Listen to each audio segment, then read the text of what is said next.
උදෑසනක් ඔයගොල්ලෝ මෙයාට එකතු වෙලා ඉන්නේ ඔෂා ඇග්‍රොවයිබ් YouTube channel එකත් එක්ක.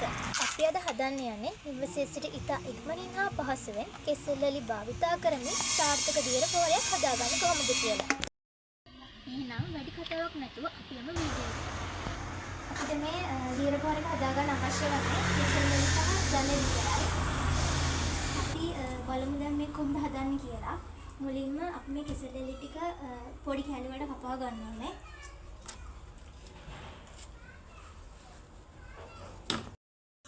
අපි මේ කපාගත්ත කෙසෙල්වලි ටික වතුර ස්වල්පයක් දාලා බ්ලෙන්ඩ් කරලා පේස්ට් එකක් හදා ගන්න ඕනේ.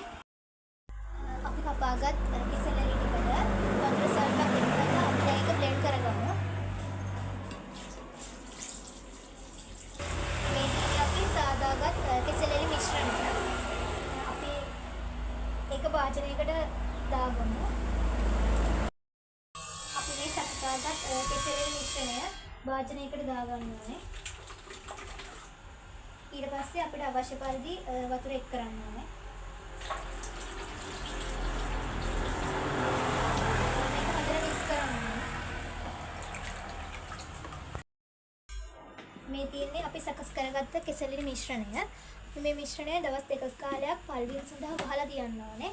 එතකොට මේක ඇතුළේ ඉන්න ශුක්‍ර ජීවීන්ගේ ක්‍රියාකාරීත්වය වැඩි වෙලා අපිට ඵලදායී ප්‍රතිඵලයක් ලබා ගන්න පුළුවන්. මේ තියෙන්නේ අපි දවස් 2ක් පල් කරගත්ත මිශ්‍රණය. මේ මිශ්‍රණයෙන් කොටසක් අරගෙන වාදනයකට දා ගන්න ඕනේ. ඊට පස්සේ අපි ඒකට අවශ්‍ය පරිදි වතුර එක් කර ගන්න ඕනේ. අපි මේ පැතිරීමට අපි වතුර එකතු කරගන්න හේතුව තමයි මේ මිශ්‍රණයේ තියෙන සරගතිය අඩු කර ගන්න ඕන නිසා. අපි මේ මිශ්‍රණය සමීප දවස් 2ක් පැලවලට යොදා ගැනීම නිසා අපේ පැලවල මල් හට ගැනීම සහ පළ හට ගැනීම උත්තේජනය වෙනවා. ඒ මගින් අපේ වගාවේ සාර්ථක ප්‍රතිඵලයක් අපිට ලබා ගන්න පුළුවන්. ඔයාලත් මේ මිශ්‍රණය හදලා ඔයාලගේ වගාවන් සඳහා යොදාගෙන බලන්න. මම හිතනවා ඔයාලටත් සාර්ථක ප්‍රතිඵල ගන්න පුළුවන් වෙයි කියලා. ඔෂා ඇග්‍රොවයිබ් YouTube channel එකත් එක්ක ඔයාලට ස්තුතියි.